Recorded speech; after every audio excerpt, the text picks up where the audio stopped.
ونستغفره ونعوذ بالله من شرور أنفسنا ومن سيئات أعمالنا من يهده الله فلا مضل له ومن يضلل فلا هادي له وأشهد أن لا إله إلا الله وحده لا شريك له وأشهد أن محمدا عبده ورسوله يا أيها الناس اتقوا ربكم الذي خلقكم من نفس واحدة وخلق منها زوجها وبث منهما رجالا كثيرا ونساء واتقوا الله الذي تساءلون به والأرحام إن الله كان عليكم رقيبا يا أيها الذين آمنوا اتقوا الله حق تقاته ولا تموتن إلا وأنتم مسلمون يا أيها الذين آمنوا اتقوا الله وقولوا قولا سديدا يصلح لكم أعمالكم ويغفر لكم ذنوبكم ومن يطع الله ورسوله فقد فاز فوزا عظيما أما بعد أحبابي والعليال إلهي مهدي إني نسوق قارسيي بلوغي بشهر رمضان وعاوة كوبيغن وصبتي sidoo kale furitaanka masaajidkan madaxtooyada oo ilaahay fadligiisa iyo naxariistiisa iyo kartida ilaahay inoo siiyey oo ilaahay garansiiyey subxaanahu wa tacaala madaxweynaha qaranka mudane axmed maxamed silaayo muddada uu xilka hayay uu noqon karo masaajidkanna masaajid runtii calaamadaha ugu waaweyn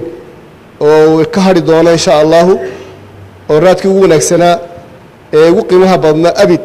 wax laga qabto madaxtooyada oo ah masaajidka caynka uu camiran quruxda badan inuu ilaahay subxaanahu wa tacaala garansiiyey sidoo kalena wasiirka wasaaradda madaxtooyada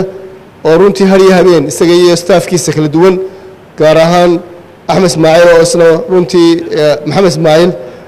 iyo xaaji cali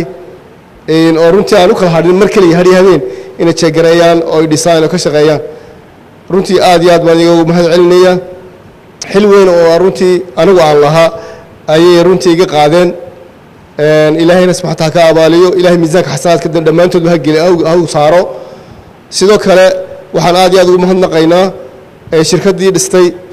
oo injineer maxille ka joogo ilaahay isaga iyo shaqaalihiisii iyo intii la tacabtayba ilaahay ha ka abaaliyo subxaana wa tacaala quruxda masaajidka maanta intaa leeg ee quruxda leh ee runtii ah calaamadaha lagu garto dowladaha islaamka ah oo runtii dowladdeena maanta dowlad runtii ilaalisay oo wax badan ka bedeshay amba u hormarisay arrimaha diinta oo runtii markhaati ka tihiin hadday tahay idaacadda qur-aan kariimka oo waxyaalaha lagu xasuusan doono madaxweynaheena qaranka ilaahay damigiisa dhaafe ay ka mid tahay waxaa ka mid ahayd inuu tartankii qur-aan kariimka oo isagoo inoo bilaabay oo ardayda uu u siiyo jaa'isad gaadhaysa gaadhe in la siiyo ardayga u sarreeya qur-aanka maaragtay ku guulaysta oo runtii ahayd tallaabo iyaduna aada u qiimo badan waxaa ka mid ah wasaaradda awqaafta oo iyaduna runtii gebagaba ah oo masaajidkeeda maalin ka mid a dhowaan insha allah aan furi doonno oo iyadan saa u qurux badan intaasoo dhan waxda arrimaha diinta runtii madaxweynuhu raadku ka tegi doono ee ilaahay subxana wa tacaala ajar iyo xasanaad aan rajaynayno inuu ilaahay miisaanka u saaro ay ka mid tahay walaalayaal masaajidada oo la hagaajiyo la qurxiyo la dhowro waa shay ma'muura oo nabigeena sal slam uu ina faray oo caaisha xadiis ka soo warinaysa rasuulkeena suuban sal lla slam waxay tidhi amara rasuulullah aw amarana rasuulullah an nabni almasaajida fi dduur wa an nutayibaha wanuzayinaha aw kama qaal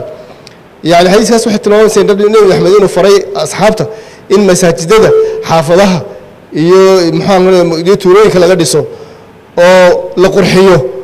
oo la udgoonaysiiyo marka in la udgoonaysiiyo la qurxiyo oo maxaan ku rahday qurxin maartay aan zakhrafo lahayn maartay qofka ku ridaysa haddii la ku leeyahay yani inuu salaadii kaga mashquulo ama maxaan ku khushuucdii u ilaawo laakiin qurux u dhiganta quruxaha guryaheena quruxsanoo kale oo gurigeena inuu qurux badnaado masaajidkeena maartay foolxumaada dee shay diinta ka mid maaha balse waxa weyn keen isugu imanaynaa ku raaxaysanaynaa aynu isku wacdiyayna waan soo qurux badnaada ummaddaasna waxaa ka marakacaysa iimaankeedu ka marakacaya masaajidka caynkaas oo quruxda badan iimaankeedu ka marakacaya runtii waxay tahay sharaf maanta madaxweyne sharaf bay adag ku tahay dowladdaada u tahay ciidanka maxaan ku leeyahay dhammaan kala duwan ee inta xilka aad ugu dhiibatay ay u wada tahay dhammaan in masaajidkaas intaa leeg runtii marka maanta la eego masaajidii aan ugu nimi madaxtooyada sidoo ahaa iyo xaalkiisa wada garanayno maantana uu noqday masaajidkanu masaajid ka qurux badan guryaheena iyo masaajidda magaalada qaybo ka mid ah runtii sharaf bay tahay ilaahay baynu ku mahadinaynaa ilaahay baynu subxaanahu wa tacaala weydiisanaynaa inuu farxadda ramadaanta aan ku bilowno caawa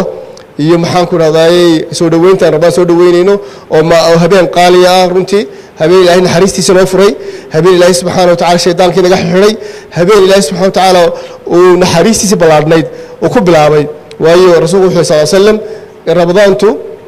waa 3 tobnaad tobanka horena waa naxariis tobanka dhexena waa dembi dhaaf tobanka u dambeeyana waxa weeyaan naar la iska xoreynayo intaana ilaahay subxaanahu wa tacaala caawa inoogu bilaabay waxaan ilaahay ka baryaynaa inuu ilaahay subxaanahu wa tacaala camalka inoo aqbalo siba gaar ahaan madaxweynaha u aqbalo cidda la shaqaysana u aqbalo dhammaan maxaan ku leeyahay cid u talinayana dhammaantood ilaahay ka wada aqbalo waayo talaabada wanaagsan ilaahayna siiyey subxaanahu wa tacaala inuu ku mahadino qofka aan ilaahay u mahadinin dadkana u mahadinin qofkaan dadkana u mahadin ilaahayna u mahadiyo subxaanahu wa tacaala marka sidaa darteed madaxweynaha iyo cidda la shaqaynaysa ee runtii hawshaas qabatayna allah ka abaaliyo waa inuu mahadnaqaynaa runtii oo wax weeyaan waa shay wanaagsan oo khayr leh oo inoo bilaabeen insha allah miisaanka xasaadka ilaahay wuu gelinaya bishana runtii inaynu ka faa'iidaysano oo bisha ramadaan aynu soo xaadirno runtii oo aynu runtii ilaalino maxaan ku rahdaayay ilaahay subxaanahu wa tacaala awaamirtiisa ilaalino si aynu alla ka cabsi uga dhaxalno alla ka cabsi baa bisha leedahay waa bishii ilaahay subxaanahu wa tacaala ummadda ilaahay ku cazumay waa bisha ilaahay subxaanahu wa tacaala dunuubteena uu ku dhaafayo waa bisha ilaahay subxaanahu wa tacaala naxariis ziyaada iyo maxaan ku raxmad ilaahay inoo soo dhigayo oo shaydaankii naga xidhay dunuubteena ilaahay khafiifiyey ilaahayna subxaanahu wa tacaala ma habeen walba cutaqaa min naar buu leeyahay habeen walba ka mid ramadaan dad buu naarta ka xoreeya ilaa maalinta u dambaysa